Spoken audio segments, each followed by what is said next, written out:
Bon, bah, on va partir à la chasse aux rats. Je vais vous montrer ça.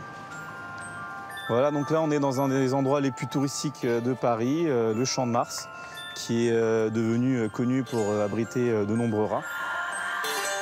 Ah ben voilà, j'en vois un qui vient juste de passer. Là, il y en a un là, il y en a un là.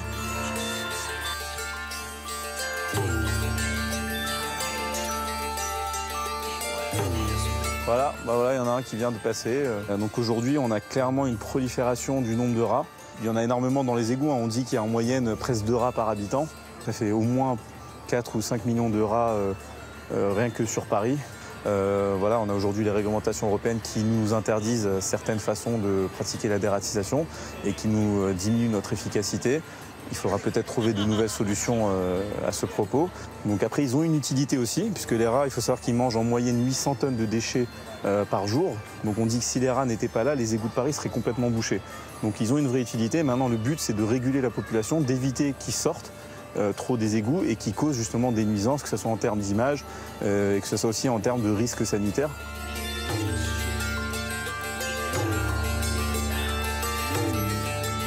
On a aussi aujourd'hui les poubelles en plastique. Ça a été fait à cause de problèmes de sécurité, ce qu'on peut totalement comprendre. Mais le souci, c'est que les rats les grignotent très facilement et du coup peuvent même manger dans des poubelles en plastique justement de ce genre-là. Si on met un sac voilà, avec de la nourriture, des restes de nourriture, hop, ils vont manger directement par en dessous et ils vont se nourrir directement dans ce type de poubelle. Ils n'ont pas à chercher plus loin que ça. Quand on sait aujourd'hui qu'un couple de rats peut donner entre 3 et 5000 descendants en une année, c'est assez impressionnant dans de bonnes conditions. Donc il y a une prolifération et ça peut exploser si ce n'est pas traité suffisamment et si ce n'est pas pris à temps. Il peut y avoir vraiment une explosion du problème. Donc il faut espérer que les moyens seront mis et que la lutte sera aussi efficace. Et c'est une lutte globale. Ça veut dire qu'il y a la dératisation, mais il n'y a pas que ça. Il y a aussi la lutte contre les problèmes d'hygiène, directement. J'espère que vous l'avez bien écouté, mon ami le dératiseur, qui vous explique qu'en un an, un rat peut avoir entre 3 et 5000 petits. Putain. Voilà, oui, c'est très prolifique. Et puis surtout, il vous a expliqué différentes choses très importantes. Par exemple, que l'Union européenne a mis pendant des années une loi, une directive qui interdisait de laisser les produits anti-rats à l'air libre. Donc il fallait les mettre dans des boîtes. Sauf que les rats, ils sont intelligents, ils vont pas dans les boîtes pour manger les cochonneries. Des rats. Ah ouais. Non, non, ça, c'est parce que non. Il y a plus de Je précisais ça, qui n'aidait pas. C'est l'homme de l'art qui le dit. Mais tout ça, normalement, est terminé. À ceci près qu'on a toujours Vigipirate, comme il l'explique, donc des poubelles qui ne sont pas en nombre suffisant et qui n'aident pas. Mais surtout, le problème, c'est la propreté de Paris. Alors, première chose, il y a de plus en plus de travaux. Les travaux, ça fait quoi? Ça fait remonter les rats à la surface parce que ça les dérange. Mais surtout, il y a la façon dont on nettoie. Et ça, c'est un véritable problème parce que Anne Hidalgo, des gens sont allés l'interroger et là, elle a répondu « Ah bah oui, mais il y a un problème, c'est que les Parisiens sont sales. » j'y peux rien, c'est eux qui sont crados. Voilà, donc c'est de notre faute. Alors que c'est les Bordelais. D'accord. On va lancer des trucs. Enfin, alors, c'est pas faux. Absatou, on va aller se promener aussi avec des Parisiens qui, justement, en ont un petit peu assez. Il faut aller voir dans le 18e arrondissement de Paris. Il y a une association qui s'appelle La Vie de Jean. Et ces gens-là, ils militent parce qu'ils en ont assez de subir ça. En gros, ils demandent à la mairie de Paris de prendre ses responsabilités, de nettoyer, parce que dans d'autres quartiers de Paris, ce ne serait pas supporté une saleté pareille. Vous allez voir un petit peu ce qu'ils vivent tous les jours. Bien, bienvenue dans mon quartier, à l'entrée de la rue, carton, sac poubelle, épis de maïs partout. Donc tout ça attire les pigeons, les rats également. Je trouve ça assez sinistre et glauque. On nous laisse vivre dans des rues non nettoyées. Ce n'est pas normal, il n'y a aucune raison. Et il faut savoir qu'après 19h, il n'y a plus de passage de balayeurs ni de la benne de la propreté de Paris. Parce qu'ils se sont fait agresser en 2013, donc ils ne veulent plus venir. Et le dernier passage est vers 18h, 18h30 grand maximum. Et tout ça va rester comme ça. On a donc décidé avec des riverains, amis, gens de rencontres, etc., de se mobiliser, de porter plainte contre la mairie de Paris, qui n'assure pas le maintien de l'hygiène publique. On a gagné au tribunal administratif, le juge nous a donné raison. On a gagné en appel, puisque la mairie de Paris et la préfecture ont fait appel. Donc, il y a quand même un jugement lourd pour la mairie de Paris.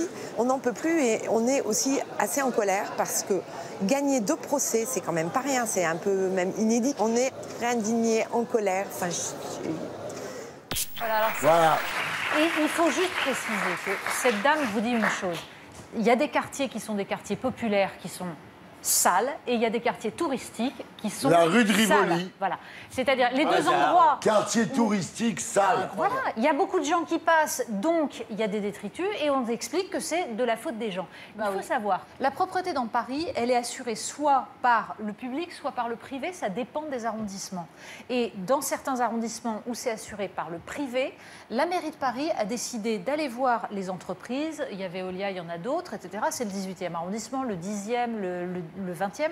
Eh bien, on leur a dit, écoutez, il faut baisser vos prix de 30%. Donc, qu'est-ce qu'ils ont répondu? On baisse les prestations de 30%. Bah oui. Voilà. Mais pourquoi on donne à CQFD, Veolia, qui est une entreprise privée, le soin de s'occuper d'un service public, en fait? Et ben voilà. C'est l'erreur. Voilà. C'est toute la question. Ah ben si, C'est ah toute ben la si. question. Oh là, je suis désolé, Il a raison Franck. de dire quelque chose. En fait, non, on n'est pas d'accord là. Tu vas aller à Marseille, tu vas faire fini partie. C'est pas la solution. De Richebourg à Excellent. Marseille, Bah, ils ils gèrent ont pas le problème non Ils ont un plus. petit bout, Il faut pas seulement. donner Mais aux privés, les Natacha, privés de elle faire a de centré l'argent. le Ah sujet oui. sur la chose absolument essentielle.